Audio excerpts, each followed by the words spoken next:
Now, quite a lot of the problems that come with mixing is because people can get confused about the different stages of creating a full song. Now, if you've been producing music for a while, you probably already know this, but it's worth a quick couple of minutes review, as I know lots of producers who still get these stages muddled up.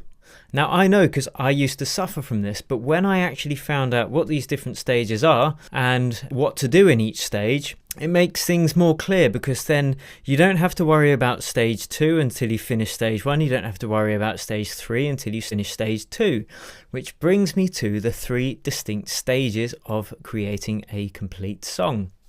Firstly, you have music production, then you have mixing, and then you have the mastering. Now, I know that's pretty obvious to most of you, but let's actually look at what's involved in each stage and, more importantly, the expectations we put on ourselves for each stage.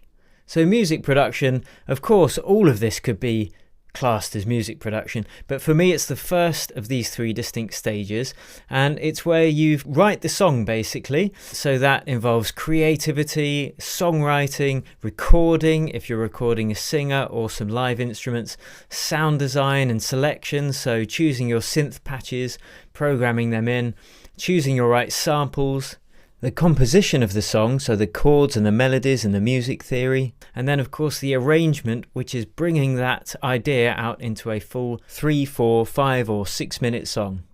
Now, the second stage, mixing, which is what this course focuses on, is making your song sound great by balancing the levels, dynamics and frequencies of the separate tracks. So quite usually you'll have your drum track, you might have a piano track or a synth track, and then you'll have your effects, etc. Now, the problem is when people get caught up in the mixing before they finish their production, so they'll start fiddling around trying to make everything sound absolutely perfect in the music production stage. But you don't need to do this. It's only going to be frustrating and make the music production stage take longer. And worse still, it's going to impact your creativity because you have to stop in the flow and start doing the more scientific stuff. Now, contrary to what everything I've just said, the mixing stage to a degree does begin in the music production stage. In the very sounds that you choose sounds that complement each other frequency wise, and this is in a way mixing. But it's a very different process from the fine tuning of the separate tracks that you actually do in the mixing stage.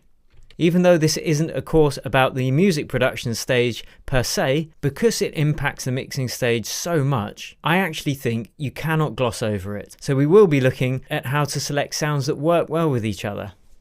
Now, I'm going to play you a loop of a song before it's been mixed, and then a loop of the same song after it's been mixed. So you can hear that it doesn't have to be absolutely perfect in the music production stage. You just have to have your emotion conveyed. You have to have the idea down, and that's the really important thing. Now, in the mixing stage, you can hear it's been cleaned up. It's been made to sound cohesive and crisp. So let's have a quick comparison.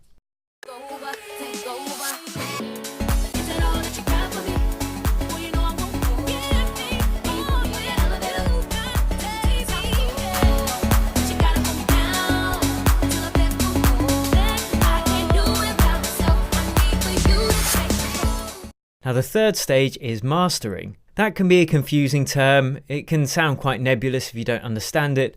And all it is taking your finished song that has been bounced down or exported to a single stereo track, and then you're just polishing an already great song by tweaking certain frequencies, adding some slight compression, which don't worry, we're going to go into that in a lot more detail later, and increasing the loudness ready for commercial release. So if you've ever listened to one of your songs that you've written and compared it to something that you hear on iTunes, for instance, you'll notice that the commercial track will usually sound a lot louder.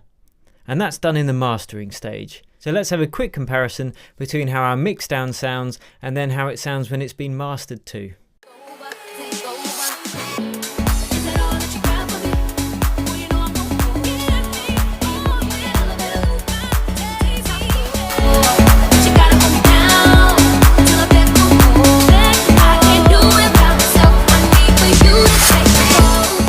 Now, this course will help you take your song to the stage where it's ready to be mastered. But again, you don't need to focus on that until you've finished the mixing stage, and you don't need to focus on the mixing stage until you've finished the music production stage. So, hopefully now you know what mixing is. Let's look at why we do it.